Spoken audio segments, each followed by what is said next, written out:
theory that we need to allocate our scarce resources in the most efficient and effective way possible. We are not organizations that can do whatever we want to do and change everything that we want to change, but we want to help as many people as we can in the best way possible. I think as feminist organizations, the only way to achieve these goals is if we prioritize progressive well-off communities.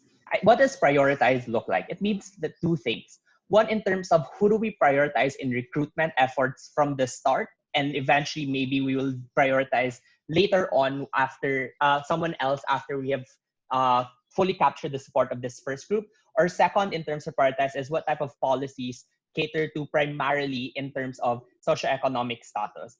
I think on both standards for gaining support and being able to push policies, we are more likely to achieve more marginal gains if we prioritize progressive and well-off communities rather than those that are financially needy. The first argument that I'm going to run, therefore, is where do we get better support?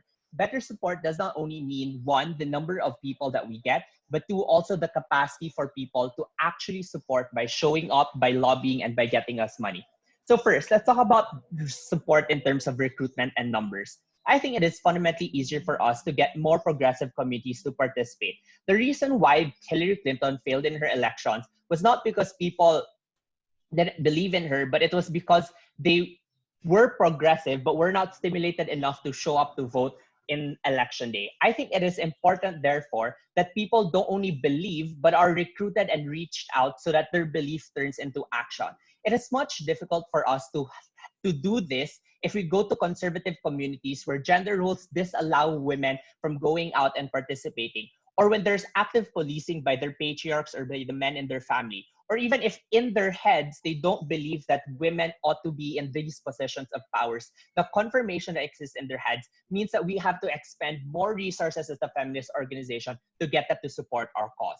Conversely, more progressive and liberal women are easier to capture because they see in themselves that it is more realistic for them to pursue these types of things. So I think in terms of our capacity to get more members, you get more members by convincing more people to participate. So even if at best you get more members by sheer number of women that exist in lower socioeconomic classes, these women, even though they're bigger in numbers, cannot be mobilized because of the second thing that I'm going to talk about, which is their capacity to join the movement and participate. Realize that to have a financially stable organization, you need to raise funds, you need to collect donations, but you also need to have fundraisers.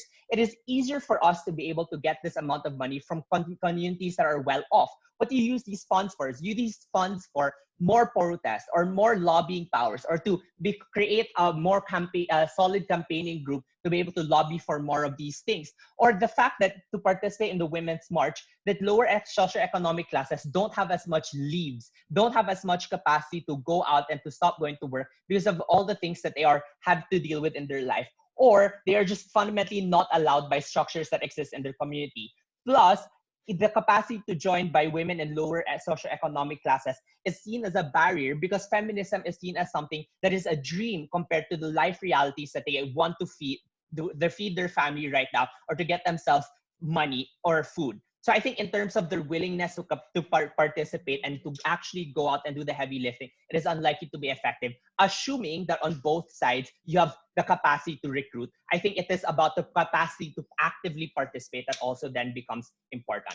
The last thing is in terms of the type of people that we are able to recruit. Realize that if we are able to recruit progressive well-off women, these are the women that, one, are probably in positions of power already, or two, likely to achieve higher positions of power. This means that they are able to create the policies necessary to lobby for these changes. So that means because they will firsthand experience what it means to not have equal wage, or they'll experience what it means to probably need maternity leave or paternity leave, it is likely for these people to be the ones that are likely to fight for these policies. But if it's not about fighting for policies, it is media attention and influence. That means because they are in positions of power, they are likely to be women that become faces of Time magazine, or women that talk about these issues that they experience every day. It is then that they become role models for other individuals to talk about these issues or to create the discourse necessary. I think this type of discourse and media attention does have some trickle-down effect to even these financially needy communities, I think this then sparks that conversation because of that media attention.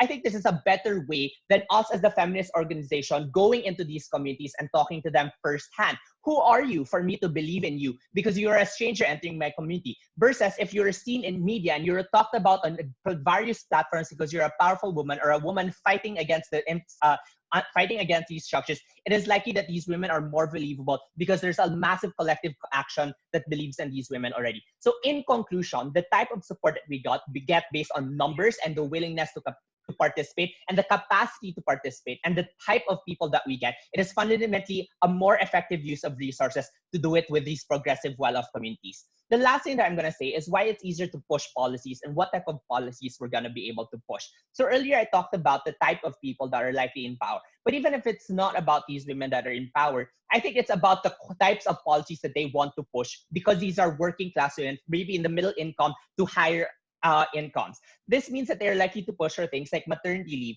or push for things like equal access to opportunity or equal wage. I think these types of policies are usually faced by women that are facing the glass ceiling because they want to rise up or enter the workforce. I think these are also experiences that are shared by the financially needy. But the reason why the financially needy just take it as it is because they never saw a life where they can hope for more. Comparatively, if we prioritize progressives, they are more likely to want to fight for these things because they know that they have the right to access more things, and because of the progressive values are willing to fight for these things. If we are able to get this by the support that I initially proved in my first argument, we are therefore able to trickle down these types of policies that have encompassing benefits to all. Conversely, if we tackle communities that have traditional gender roles, these are not unlikely to be the policies that they will support or the policies that they will push for. They probably believe that men should be the breadwinners of the house.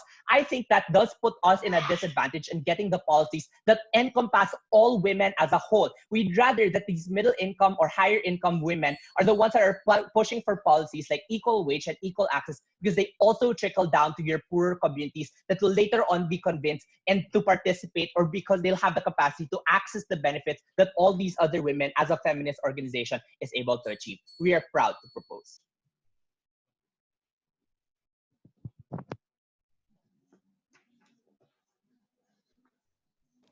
Cool. Thank you, Prime Minister. Can we call upon the Leader of the Opposition?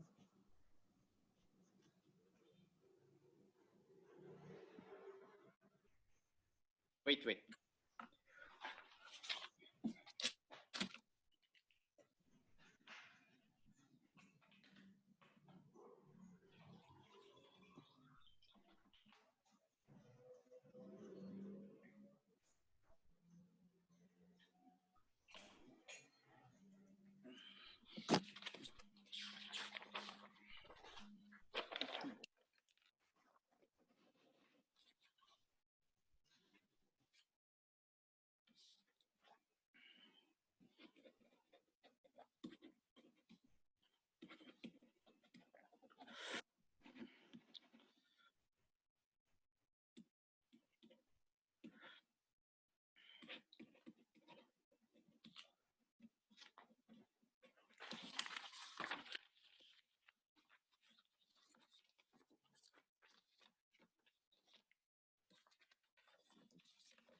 Am I audible?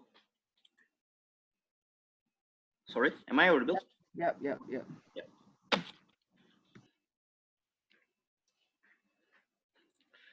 I will start my speech by give response towards the government side of the house, because the whole case coming from the government side of the house is only talking about how to passing the policy.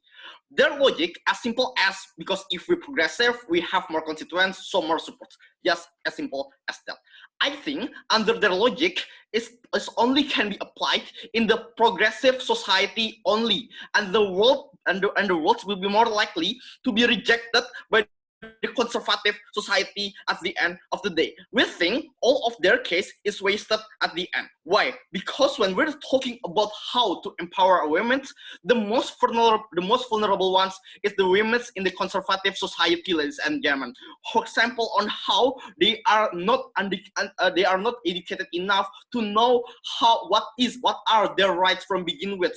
In compare, that's why on how the women in the conservative society is oppressed structurally, ladies and gentlemen, and that is why it is the most vulnerable actor that we need to support at the end of the day. In compare with their side of the house, which only exclusive to the progressive ones, because in compare with the case of the government side of the house about the progressive women, we think the progressive women is already established and can fight by themselves, ladies and gentlemen, because take a look on how they are already educated and know what is the right of the women. Take a look on how they have mass, like they say. So it means they already can fight by themselves only for the policy making and so on and so forth. And to take a look, for example, like in the progressive society, we have a lot of women in the parliament as our representative at the end of the day, and that is why we think all of the proposal coming from the government side of the house, it's only make the narrative of the feminism is only exclusive for the progressive ones. We think it is wasted because progressive is only independent. In compare with our side of the house, we would like to make all of the feminist movement to be more inclusive and to be more acceptable and to be known, even to empower the whole of the conservative ones as the most vulnerable actors in here, I think, ladies and gentlemen. That is why the whole case coming from just stress out the whole case coming from the government side of the house. So going to my case, I will explain to you about intersectionalities, which makes feminism could be known and accepted wider in our side of the house. So you have to notice that in the current status quo, feminism is wrong in the strategy by centralize everything to the progressive ones, including for their ideology, their behavior, even their clothes, ladies and gentlemen. I think it is a wrong definition of the feminism from begin with. Why? Because the purpose of feminism is not to be more and more progressive, but the purpose of feminism is to empower women, which I can empower women as much as possible, and how I can empower as impactful as possible. We think it is can be achieved exclusively under opposite side of the house. That is why the inclusivity is matters for the feminism. Then why the purpose of feminism to empower would not be achieved and worsens under the government side of the house? Because at the end of the day, feminisms will be seen as the exclusive group, which exclusively to the segments of the progressive women only. Then why it is bad? Because at the end, in the process, you will discount and hurt the women who living in the conservative society as if they are not as feminism as I am, so they cannot be included in my community, ladies and gentlemen. Then how it is harmful? So let's analyze the narrative of the progressive centralistics under the government side of the house. We think the more likely the narrative coming from the progressive, when you only centralize in the progressive like the government side, it should be like the narrative, okay, naked for the women is okay, it is okay for you to reject your religions and so on and so forth. We say these values are the value which contradict from the ones which financial needed, which more likely from the conservative ones, ladies and gentlemen, because the women's coming from the conservative ones more likely to thinking still have a religion value which rooted for themselves, ladies and gentlemen. That is why it is still very ambiguous for the women who living in the conservative ones, for example, to reject the religion, to think, okay, naked is okay, and so on and so forth. Take a look, for example, like women who living in the conservative country, like Indonesia or Malaysia, for example. That is why it is more likely in their side of the house, it is more discredited to the whole of the feminisms who living in the in the conservative society as if they cannot be included, and that is why the feminism under their side of the house is only a feminism which is exclusive and not achieve the purpose of the feminism from begin with, which is to empower the women, ladies and gentlemen. So why to empower the women? It is very important. And why empower the conservative society, conservative women is important on the our side of the house. Because notice on how the conservative women are the ones who most vulnerable actors in here, ladies and gentlemen. Take a look, for example, on how they are not ready to know what is the right, and for example, on how they are structurally by the system and by the society itself, ladies and gentlemen. That's why the ones who need support is the conservative actors, not like the government side of the house. Say, in the government side of the house, what happened is the conservative women is more to be discriminated at the end of the day. Why? Because at the end, they are not only feel that they are discredited by their conservative society, but they also discredited by the feminism, which is not can include them in their movement at the end of the day. That is why we think the whole of purpose of feminism, which is to empower the women, we think it will be achieved under their side of the house, because we think at the end this is the vulnerables, because the ones who living in the progressive has already can fight by themselves. Notice on how they already educated. Notice on how they are already, like have a lot of representative in the parliament. Take a look, for example, like in the progressive country like USA, you have a lot of the women senators and women in the House of Representatives. In compare with the ones who living in Indonesia, which is we do not have any of women in our parliaments. We think this kind of the women that we need to be supported, and that is why we take this debate, because we are make the feminism more empowered as the purpose of the feminism for begin with. Very proud to oppose.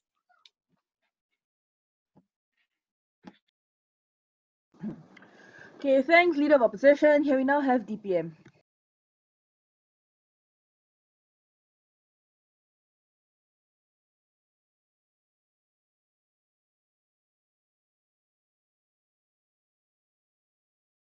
Hi. Am I clear? Yep. Yeah, cool. 1 second with the papers.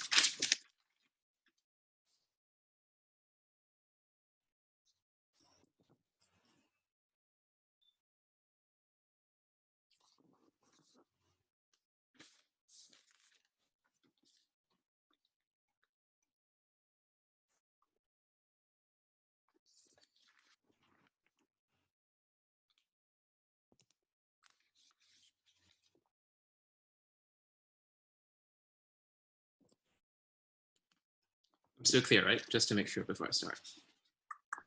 Yep, very clear. Yep, cool.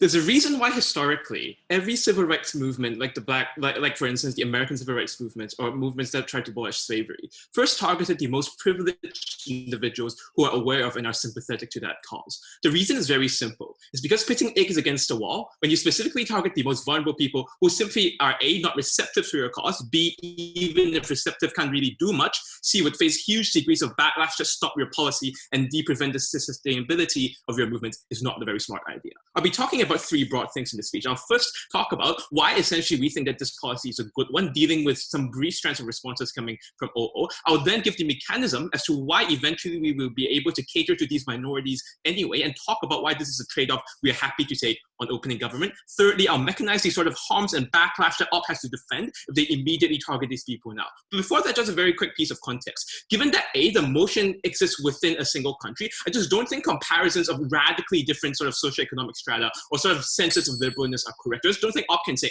the progressives are as progressive as America, whereby they'll go for extreme front ends of third-wave feminism, while the conservatives are as conservatives as countries like Indonesia. I think to the extent that traditional gender roles are still very heavily, play quite a heavy role in these spaces, it means that there are often quite progressive individuals who, by virtue of their socioeconomic status, by virtue of, for instance, foreign education, or more access to the internet and media, are receptive to and are sympathetic to feminist ideals. But I just don't think that Op can say, but these people have representatives in parliament anyways, they don't face any discrimination, there's no need for policy changes and anti-discrimination and anti-sexual harassment laws and things like that. I just don't think that's a coherent paradigm. Why is this characterization important? Because Papa uniquely tells you 4 very important reasons why specifically targeting these people is good. The first he talks about is the idea of receptiveness. And this analysis is extremely important in this debate, because to the extent that even if Op principally says these people are vulnerable and they deserve your care, they have a high burden to show why your development of your putting of resources to these people will necessarily lead to the outcome that they are actually benefited. Papa gives you a lot of good reasons why this is not the case. The confirmation biases of these people that they grow up, the lack of capacity that they have to get in touch with these movements, the fact that community policing or people in positions of power within these places will lock them up and stop them from actually accessing these advocacy necessarily means that whatever push that Op tries to make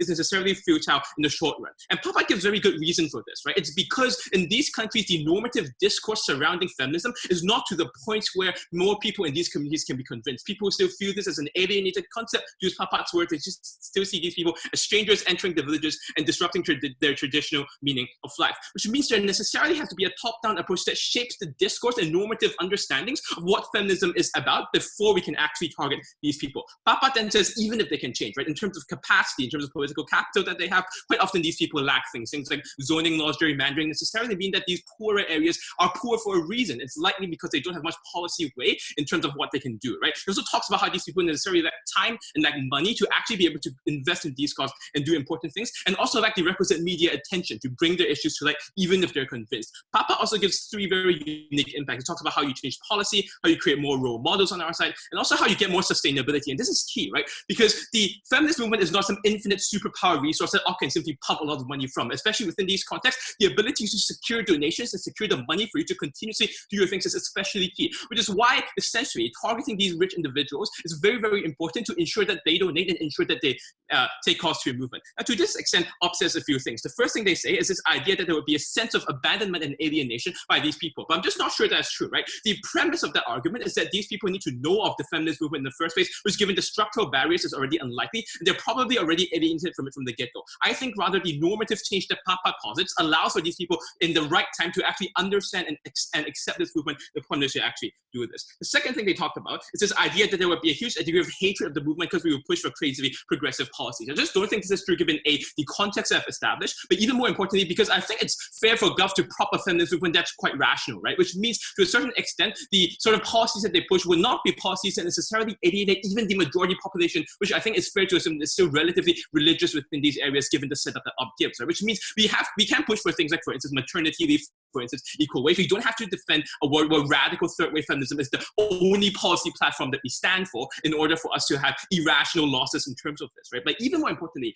even if that is true, right, I would still posit that even if we use radical forms of feminism, these sort of changes that Papa gives still stand to a very large extent, i.e. we still are still able to get comparatively some degree of buy-in, some degree of change given the media attention that these radical messages have to individuals, and get a certain degree of discourse going that's comparatively better than doing nothing at all on that side of the house. I'll take you later. The second thing I want to talk about is the idea of how policies change, and there's 3 things under this, right? I think this is actually deals with preemptively the idea from Op that there would be an intersectionality issue for this. The first idea is that quite often these policy changes trickle down to a very large extent, right? Because when you're talking about things like anti-discrimination laws, like abolishing the dowry legally in India, these things all apply to people, which means it's a certain net benefit that these communities gain from having these policies. Not to mention that the law is literally the most effective means of enforcing this, given that other normative means of enforcement are quite difficult within these communities, given the fact that they are traditionally geared to anti-feminist values. The second thing is the idea that given that these people quite often, after establishing a first baseline of policies for the more privileged people, would then turn their attention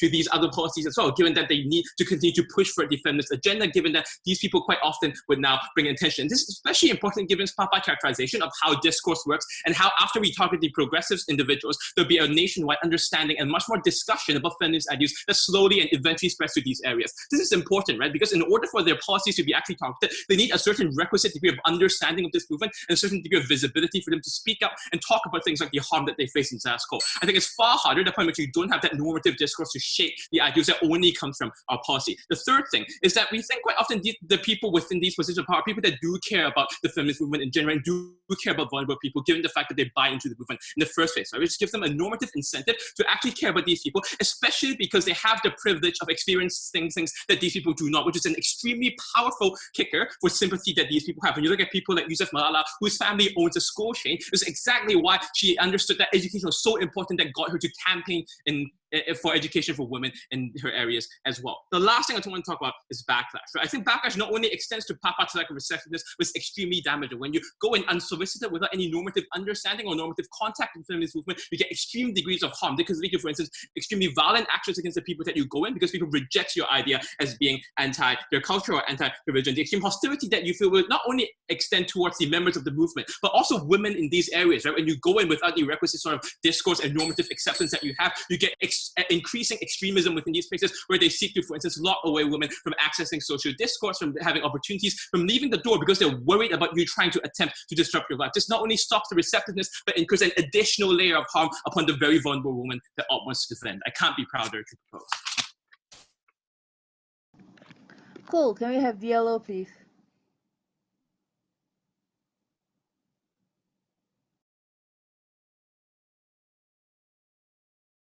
Hi, this is audible, right? Yep. Okay, cool.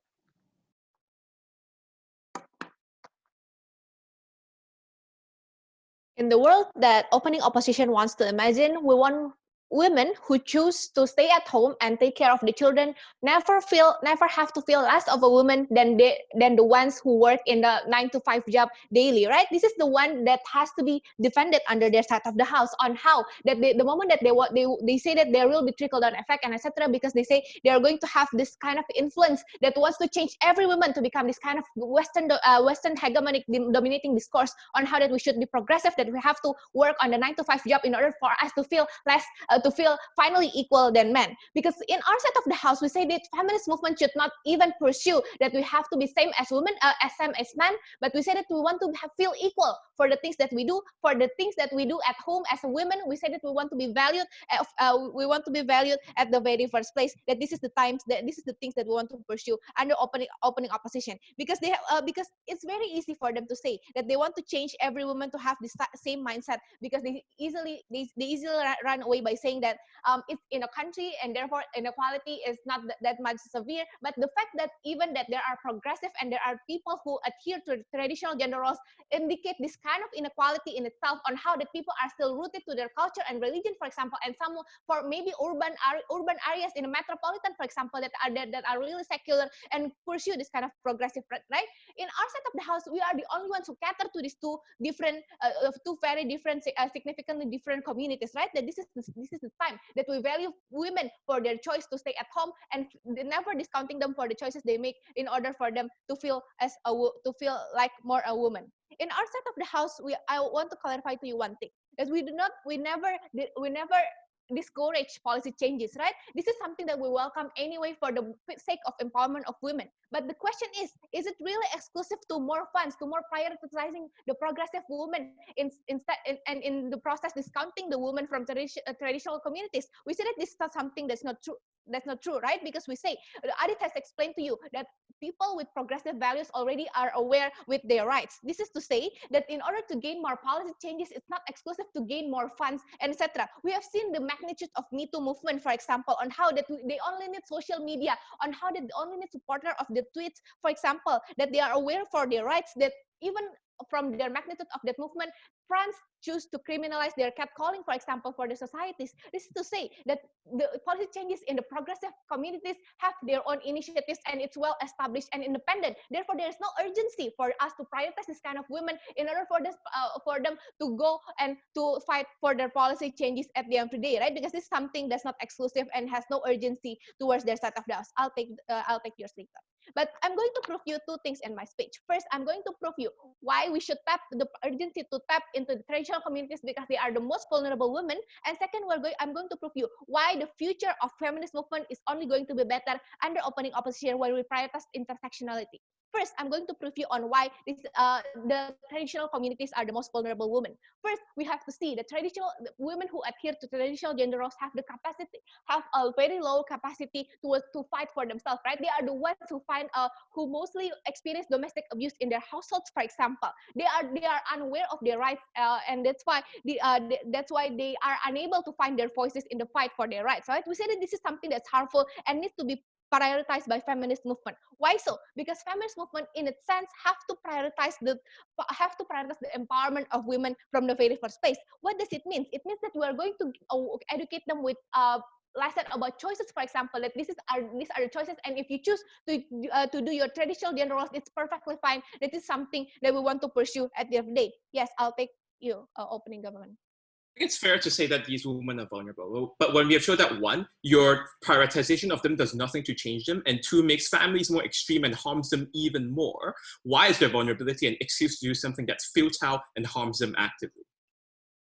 Because the moment that you say you acknowledge that these are vulnerable and have a very extreme household, for example, these are the urgencies that we need to educate them anyway, right? The moment that they are aware of their rights, they can finally speak up to themselves and have their choices at the end of the day. In comparison to your side, you're going to have only educate more progressive women, for example, have bigger campaign, but at the process you are discounting this kind of women in the traditional households. Burden of opening government is to prove why these women from traditional communities are not worth saving, right? As they provide you no alternative. They give you this justification that because it's easier, which is a morally abhorrent argument that I find, that they want to, in the process of finding bigger campaign for progressive values, that they are discounting these traditional women with traditional values at the end of the day. We say that this is something that they need to defend at the end of the day. Second, we say that the burden of opening government, that they have to prove why the urgency to be safe, exclusive for progressive women to be safe is exclusively existing with only these bigger funds and prioritization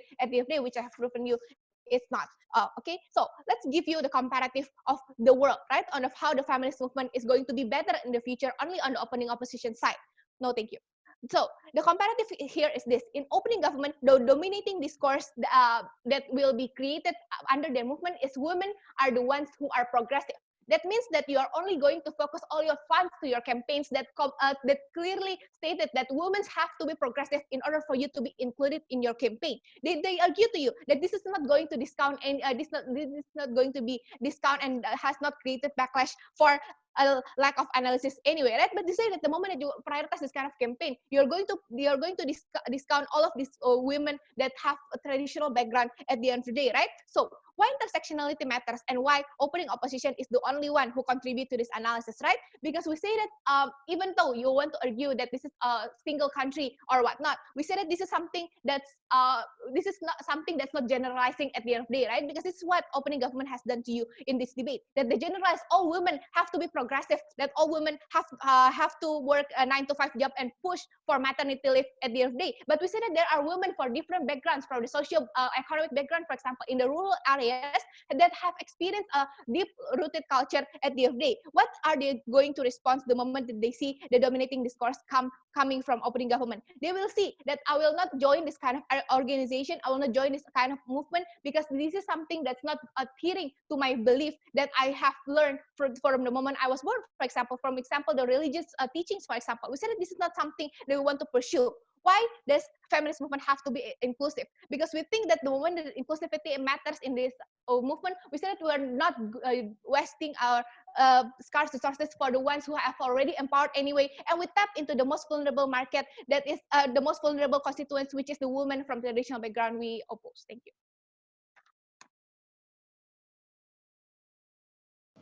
All right, thank you, DLO. Can we now have the member of the government?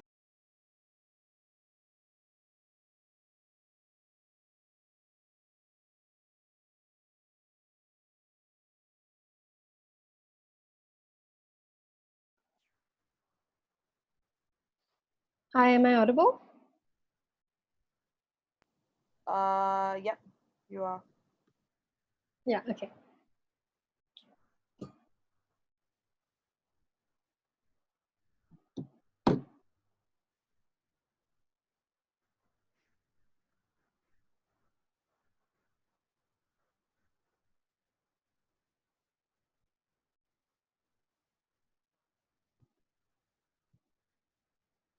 What OG has told you in this debate today is that there is resistance and backlash from the conservative movement ideologically. They don't tell you how reaching out to progressive people can actually help change this in a fundamental way. And we tell you today that the key is progressive men, which is what I'm going to start explaining now in extension. We agree with OG in that it takes activism and money, and these are the things that come from well-off communities. And in that, I'd quickly just like to sidestep into a rebuttal for OO, which is, who is, after all, more likely to spread the message of choice and inclusivity as well as acceptance, right? It is obviously going to be progressive women and instead of conservative women, which is why we think that their point about like intersectionality from a practical standpoint does not stand. We'll go back to that later. But what we also tell you is the things that are fundamental to the feminist movement as goals is the creation of policies that help women change them and that help women and leads to mindset change in terms of how women are viewed and perceived in society. Where do these come from? These come from things like Emma Watson's He for She campaign, which tells progressive men to look out for women. And this happens in a variety of ways, right? It happens in terms of putting like a stop to catcallers, in terms of a practical standpoint, in that you're likely to have you're likely to have men who are able to vouch for women, look out for women, prevent locker room talk, which we know is one of the most insidious kinds of misogyny that exists today. And when we see progressive men step up because they are also motivated, note that the motion does refer to feminist organization prioritizing progressive, well-off communities. When these men are seen as much as part of that community as women, it helps them be viewed and perceived as allies of the movement. And they are desperately needed as allies of the movement in order to change the mindset change the mindset slowly. Because what we believe inside CG that leads to change of mindset is change of legislation. And the support of progressive, well-off communities in terms of men who are also able to donate funds to the movement, to participate in activism for them, to donate their time and their resources, it's most likely to come as a key player in the form of progressive men. Now, what does this also mean, right? It also means that the longevity and sustainability of the feminist movement benefits, because we believe that the feminist movement has significant sections of society that do not necessarily agree with its existence, who are directly in conflict. And we believe that it is unlikely that by trying to change mindsets, they are going to be able to permeate those groups of society in any sense. It's much more likely that if change is brought about in this form of legislation, if change is brought about with the feminist movement, with funding from these progressive societies, attempting to affect policy making, then it's much more likely that these policies will last a generation, and in the long term, that group of people, that group of conservatives who are unlikely to accept the feminist movement is going to decrease in size, and slowly over the long term, the feminist movement is going to be able to create or change in a much more sort of noticeable, evident fashion. So, and secondly, we want to counter a lot of like the policy, a lot of the material coming out of OO, especially in terms of like intersectionality and all those kinds of things. Firstly, we believe that reaching out to conservative people is not the same as like ensuring that we have the resources because of the funding that we get from progressives to help them. This means that if we push for legislative change, if we push for policies in place, if we push for the availability of, let's say, domestic violence helplines and like anti-discrimination at like at the workplace, these are things that help conservative, financially needy women as well. It's important that we realize that the feminist movement in this sense is able to collect money from well-off people and then spend it to help all women. So why do we believe this is like the most sort of important argument in this debate, that like progressive men need to get involved and need to step up in order for the movement to succeed, right? The problem here is, and this is how we would like to differentiate from like OG's entire creation of support argument, is that the feminist movement is often perceived as, especially in like more conservative countries, as divisive and it's perceived as aiming to see women as superior and separate to men. And it's also why the key difference to even attempting to change mindsets of poorer conservative women is that men are allies and not enemies of the cause. We need to be able to change this like essential sort of fundamental perception of men. And that's why progressive men on our side is far more important than any other actor in this debate. Furthermore, we believe that progressive men being seen as allies leads to a relatively like a side benefit of having them being respected and as seen. If progressive men are seen as respected and as allies, then essentially, if they're also valued in the community, seen as they're cared for and are sort of like leaders of the movement, this could turn around more moderate men as well to the cause, who might like at the beginning have been repellent to this. And this is something that we believe is much more beneficial to the feminist movement in terms of sustainability. I will take a POI. In liberal communities, do you believe that feminist movements should support women in liberal communities who are in poverty, or women in liberal communities who are well privileged and have a lot of funds? We believe that it is very important to show that you care for the well-off communities, even within liberal communities, because that's where your money is going to come from. And as we've discussed earlier, the legislation that the feminist movement is able to provide is necessary in order to be able to help the liberal but poor women. And we believe that that is the most effective way to go about it, because from a practical standpoint, if you don't have funds, you can like go on saying that what you believe in is the most important, but there is no way to spread that message aside from having the resources to do so. So I just want to end by quickly talking about like why we believe that like OO's arguments sort of like fall flat, right? We agree that like the most vulnerable actors in this debate are definitely like poor women, right? But the question of knowing how to get to a point where we can change their mindsets to think about the feminist movement ideology can help them in multiple ways. Straight up prioritizing them is most likely to immediately backfire, because they're likely to already not like you very much and hate you in certain circumstances. And progressive women also, and progressive communities also feel like the movement doesn't really cater to them or care for them. And so we think that this immediate sort of like strategization in terms of placing them at the top of the movement is unlikely to go favorably for anyone, rather than like what we've discussed with you. One, making sure that we always keep the fact that like legislation is what changes mindset in the long run, rather than trying to get mindset to change legislation, which is often like completely impossible to do because you have like multiple parts of society that are very opposed to the feminist movement. And secondly, making sure that progressive men are kept in the movement and ensuring that their issues are also sort of upheld and cared for by the movement. We propose.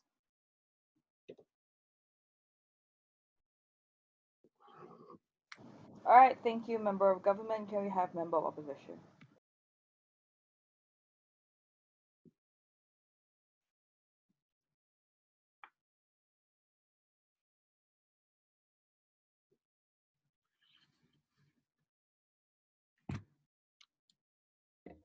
I think it's weird that both government benches want to alienate an entire group of women, of conservative women, only to later on support them. Because recognize the continuous process of alienation of conservative women is what has led to such echo chambers within these communities and led for the perpetuation of hate and the narrative that feminism is one that's privileged, that feminism is one that's ultimately Western and will never cater to these communities. We think it's horrible that you want to continuously alienate women, because recognize if we never start catering to them, these communities will ultimately become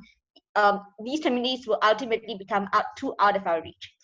OG talks about how we have scarce resources and they want to capture one group first and then move on to another group, because apparently conservative women are too out of hope because we can't depend on them. Firstly, because they don't have time, they don't have resources, and they also are too brainwashed, which means that they will never be receptive towards our movement. Because I think I have several responses to this, but recognize that the further perpetuation of alienation is one that's extremely harmful and that we need to stop now.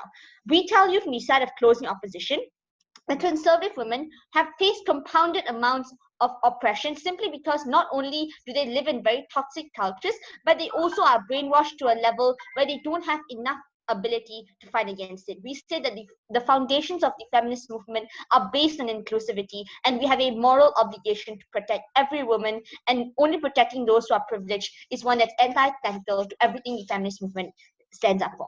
First extension, and this will directly clash to both sides on how they say that feminist movements, that women within conservative societies won't accept feminism. First extension, how we are able to directly penetrate through these communities.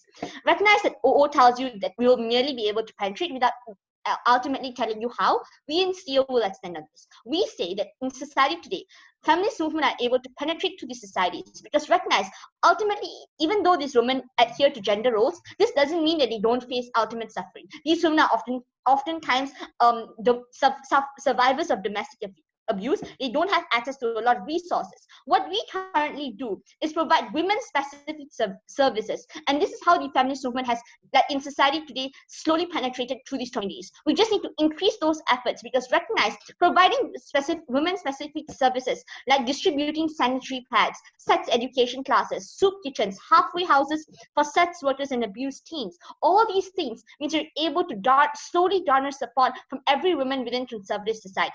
I think this is how we're able to go about it. And because recognize, Duff says that all these efforts will fail simply because these women can't accept it. But recognize these are all suffering that these women currently face, and we think that this is how we are able to slowly gain the trust and support from this woman, and how we're slowly able to penetrate. The second level to this is that Duff says that, oh, there's too much backlash and that men are ultimately able to control all these. Recognize that in every conservative community, there are already small grassroots movements for feminism in every community. There are many women who are actively seeking financial independence in order to proliferate feminist narratives within these communities. These individuals are oftentimes community leaders, but they don't have any financial or external aid to come in. We think this is where the feminist movement plays a large part, to support these small community leaders and grassroots movements, so that women can finally be educated and form a proper resistance towards men. If following Duff's logic, how did we ever weed out sexism within liberal communities to begin with? It has to begin somewhere, and we think empowering grassroots movements within small conservative communities is the way to go. Only when women are able to recognize these things and slowly trust the feminist movement can we form a large resistance towards men, and we are able to finally force men to listen to us and empower women within these communities. On their world, they will continuously alienate women. Second extension, why we will still not lose, why listening to government side, we will still not lose all money and progressive support. Recognize that OO just tells you how progressives are already empowered and can fight themselves. We extend this by saying the fact that in progressive communities, things like your education, things like your degrees that you take, the mere exposure through social media already means that these individuals are progressive anyways. Feminist values have already been entrenched into progressive values for years. We think that these individuals already have exposure to feminism, and hence a lot of them are feminists. True progressive allies will support intersectionality any day. To say that they will not fund or donate merely because it doesn't benefit them is a joke, because recognize all these decades, even the most rich women have donated to feminism, although they don't need these resources, although it doesn't directly benefit them because they don't face large amounts of harassment. A lot of progressive societies actively campaigned for things and voted against things like abortion. Progressive communities of rich women don't need things like abortion, but we still voted against it simply because we understand the progressive values and recognize within a lot of progressive communities, if you're a true feminist ally, you understand the importance of things like intersectionality merely because you have exposure to the suffering of women in third world societies. It's a shame, and it's disgusting for these governments to suggest that simply because it doesn't benefit you, women will not donate, women will not campaign for these things, because recognize we already do, and we will not lose a lot of support. The third level to this, the third extension on how the further alienation and how their plan to only empower these communities later on will ultimately fail. Recognize the number one stumbling block of the feminist movement, and the reason why we're never able to go into conservative communities is because men and the community are able to empower brainwashing by telling these women that the feminist movement is directly against you, that the feminist movement is entirely privileged, that you will never understand your suffering, that they are not localized, that they are Western individuals who are trying to indoctrinate you. The point that we should continuously alienate these women, and these women are continuously brainwashed and are ultimately victims of their communities, this alienation perpetuates. We think we need to stop this cycle now, and because progressive women will support us through this fight, and although we lose some allies, those are not allies we needed in the first place. Those are not true allies. We will still have true progressive women in our fight, and we're able to stop the process of cycle of alienation because we are finally able to tell these women that we are for them and slowly gain their trust through the women-specific services that we say. Quickly dealing with CG.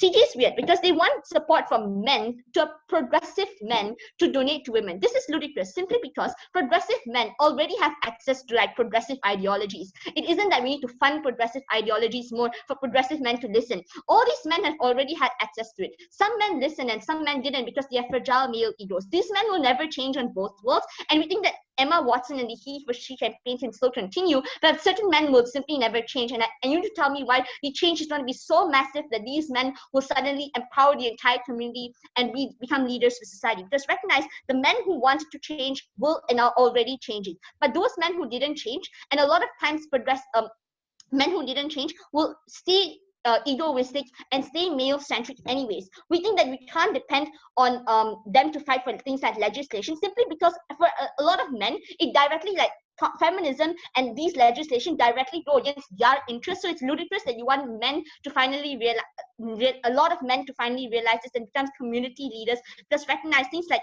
women becoming more empowered, women becoming richer, all these things directly contradict their interests and their fragile male egos. The second thing they say is that, and recognize both gov teams say this, they apparently want legislation change, and this is the change they want the most. Recognize that in conservative societies, even if you have legislation change, like the oppression and continuously happens because it's so deep rooted within the communities. So even if you have anti-discrimination policies, men can still brainwash women, and like there's no way to crack down onto the microaggressions or like the ways in which they are able to continuously oppress women. We think laws ultimately only protect the privileged. They never go into conservative societies where discrimination happens on a micro scale that police or like law enforcement can't even crack down upon, because women itself don't consider that to be discrimination. We think we need to go in and help those women, because things like domestic abuse helplines, workplace abuse, I don't know how they expect like women from conservative societies to even reach the workplace. That's a extremely far jump. Domestic abuse helplines only happen insofar as like women trust those helplines. We think all these things are fundamentally fail. Is anybody keeping time? Okay, all these things fundamentally fail simply because women have the perception that the feminist movement is too privileged. We need to stop this cycle. Proud to oppose.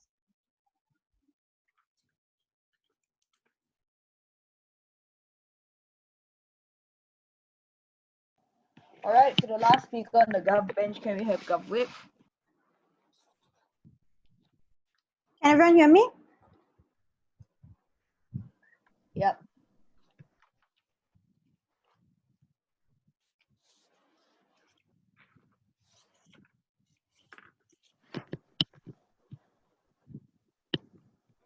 It's very easy for both parts of the opposition bench to say, let's be inclusive, and hopefully everyone will agree on what the feminist platform is. The reality is that the practical functioning of this inclusivity is something they don't actually prove down the opposition bench. How do we get an ideology that passes through, that actually accommodates both progressive women and conservative women, and that will be accommodated in a way that none of them think that the feminist movement is suddenly hypocritical, is one that they don't actually prove in how we create our policy and how we create a functioning movement that's sustainable and has longevity. We're going to do two things in this speech. One, we're going to talk about why turning moderate and conservative sections of society requires a creation of a strong base of male allies, something that in CO they didn't want to respond to till well past the 7-minute mark.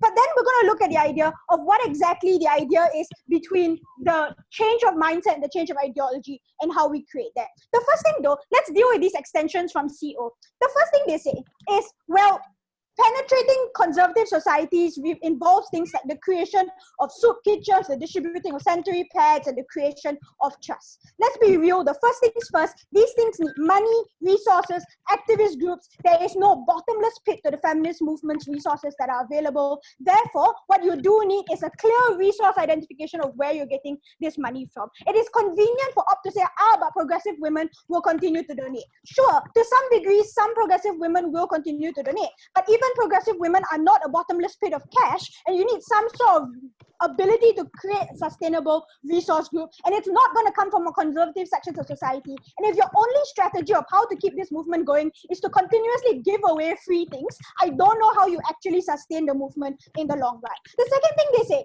is, we can empower grassroots movements in this area. But this concedes an important point, right? It concedes the idea that prioritizing people that are already fighting the cause is significantly more important than prioritizing people on the outside of the movement. When you say that there are small movements of like women who want to fight for equality within these communities, you are saying that the feminist movement should look out for and reach out to people who are already feminists, who are already fighting equality. And these are the women we should reach out to and help. That's conceding the entire point Gov Bench is pushing for. Reading that that's exactly what we should be doing, rather than trying to reach out to people who are not feminists yet and who are not seeking out equality and trying to convert them before we've even grouped into the people who are on our side and helping them instead. The last thing then they say is alienation. One, this is not different at all from everything OO gives you. But two, like no feminist person out there is going to ever come out and say, we are anti-conservative women, we hate women who disagree with us. No feminist movement is ever going to do that.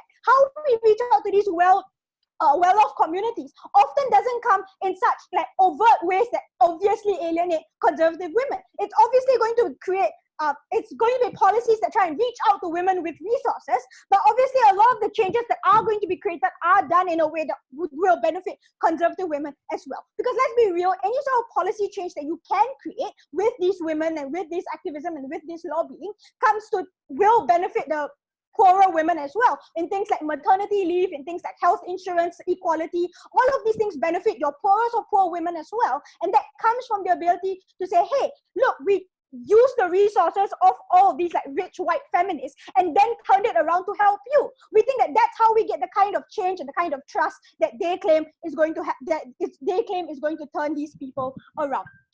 But then we say, look, if the way to create practical functionality of inclusivity and inequality isn't through the aggressive pursuit of people of traditional gender roles, right? Because one, that's contradictory to the cause of empowering women in order to reach out to women and say, you fully believe in traditional gender roles, you are a feminist. We think that that's the kind of thing that is hypocritical and contradictory to the larger cause. But two, also creates barriers of equality in general. This is far worse when inside opposition, you do this before you've actually recruited progressive policy changes and actual progressive women, because your clear end goals now get muddy even before you've created clear direction. There is a key difference in society between giving women choice and accepting and prioritizing traditional gender roles as part of your movement. It's far easier to make progressive women push for choice and inclusivity than it is to make conservative women who are in favor of traditional gender roles look at it and go, you can also choose to opt out of traditional gender roles and have choice and inclusivity. In terms of direction of change, it's far easier to tell progressive women, you don't believe in traditional gender roles, but someone else does, please include them. But that kind of ideology doesn't extend to the reverse version of how we recruit people when you try and recruit conservative people first before progressive people. It is unclear why it's something that's going to work or why inclusivity in any way works practically on the ground on their side. Let's then look at extension. Why is turning moderate and conservative sections of society requires a creation of a strong base of male allies?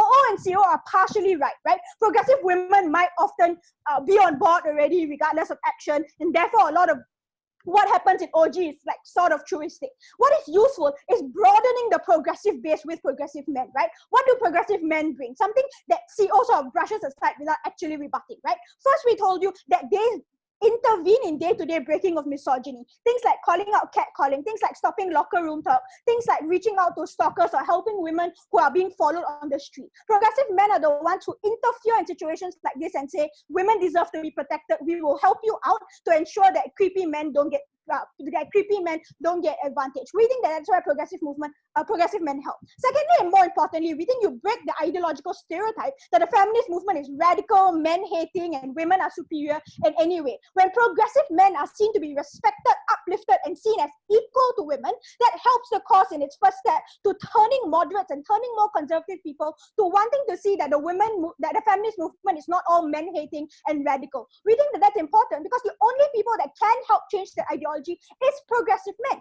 because no other type of men in society is going to be able to help change that, but progressive men will be able to step on board and help create that change. That's the first step towards creating the kind of ideological change that even CO admits is a problem. When CO's only response is, most people have like male egos on their side, we think the way to break that male ego is to prove that men are not inferior to us, and that comes from supporting progressive men. It's what helps bring about the inclusivity mindset for those that care about traditional gender roles. These are all things that don't fall from the sky. Progressive men, unlike progressive women who see the need for the feminist movement, while they support the movement from afar, need resources to achieve this kind of success, to be actively recruited, to stand up and try and create change. That takes help, that takes resources, that takes need from the feminist movement to actively reach out to progressive men. Conceding things like the he for she movement are good by CO is something that benefits us, because that's how you create the real change that exists in our world. That's something unique to CEG, and that's why we win this debate. All right, thanks, GovWhip. Can we now have OpWhip?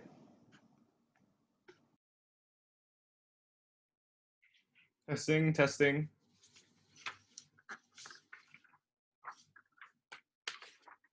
Can you hear me? Hello? Yeah, I can hear you. All right.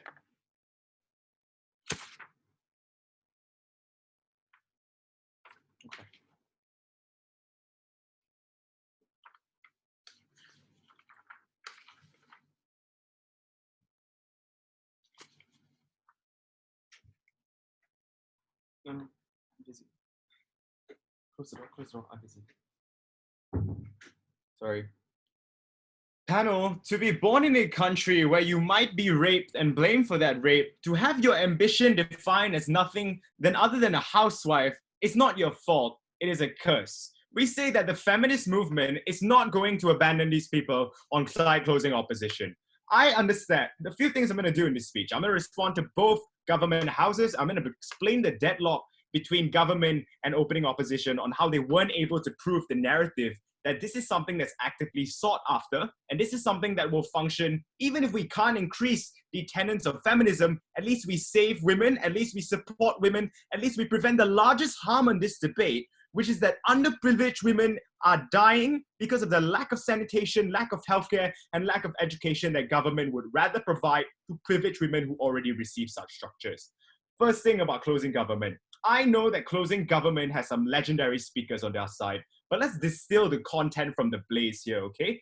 This debate was about prioritization. Let us be clear from closing opposition. We think that CG was the definition of uncontentious, privileged feminism. Thank you, detective.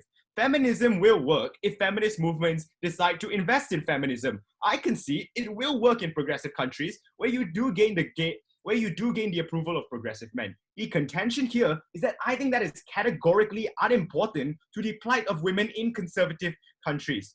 First things first, they talked about the fact that even their ideas of legislation were completely undeveloped in the first place. They went from we get progressive men who already existed in the movement to suddenly legislation on many different levels happen. They cannot claim that argument without talking about the political biases against women in the first place. But fine, even if we concede that, I think that the feminist movement being progressive-centric first place is hurting it in of itself. In most of the mudslinging that goes against the feminist movement that prevents it from gaining mainstream notoriety, you are always told as the feminist movement that you are unimportant and unnecessary because you only protect the highest common denominator of women in society. I think just by investing and saying we are going to provide for the women in the lower sex of society, the only men that can now mudsling against you are the idiots that would never join you in the first place. You still gain those progressive men. And by the way, we help the women who actually need that kind of help. Then Viha said that we concede the argument that feminism, that we concede the tenets of feminism by saying we are going to help women who are not feminists. I don't think that is fair. I think it's preposterous to think that feminists should only help feminists. I think the causes of the feminists and the tenets of feminism is always to help women in society, right? And then she said that conservative women aren't going to change. We want you to note that when we interact with these women, we're not going to say they're going to outwardly seek out our help. We're saying that when we provide halfway houses, when we provide aid for sex workers, when we provide free condoms and free education about what sex looks like, that is an interaction that is not easily pushed against. We're not going to give everybody Hillary Clinton pins. We're just going to be able to help them in a way that is sensible, that is humanely aspect. The feminist foreign aid does not have to be political. It can be health aid oriented. Moving on to opening government. Notice the fact that the argument coming from opening government is that it would be a waste because of the fact that women aren't able to buy into this movement, and therefore change does not happen. If we are able to disprove that, we can claim these arguments. The first thing that I want to talk about is the whole government bench talks about this idea of donations and how we don't have a resource bottomless pit.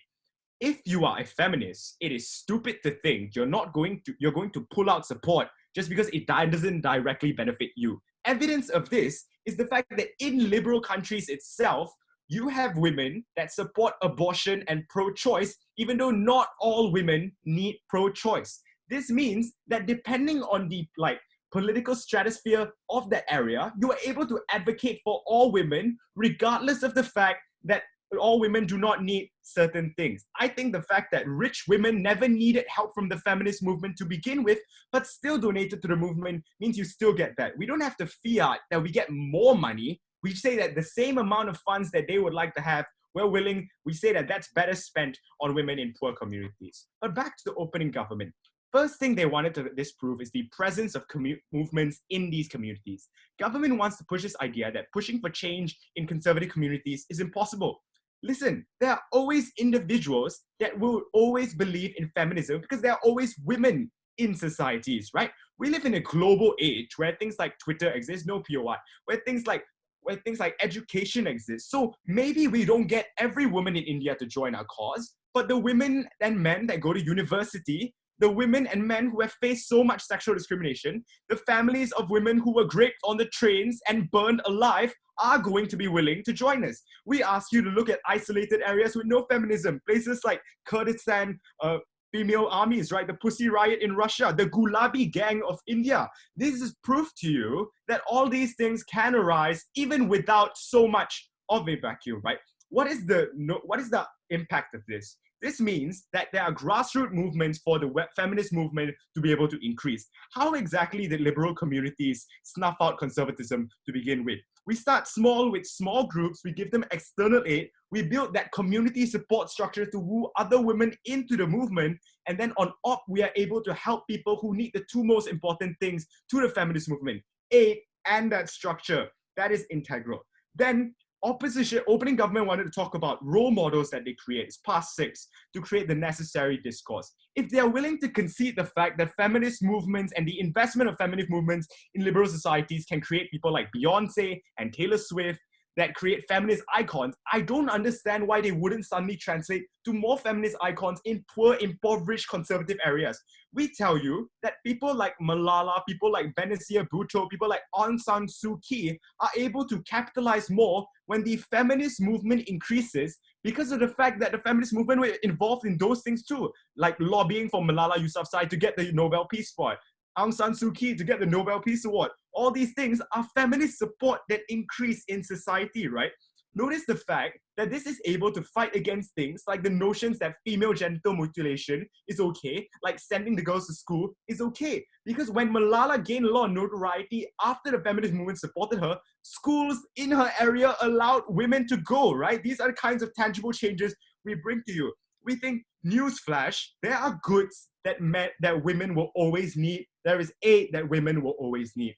Government needed to prove to you how exactly these women wouldn't be open to it and why exactly progressive women need more. They haven't proven either of that. So when we talk about change, ladies and gentlemen, I don't know what they're talking about.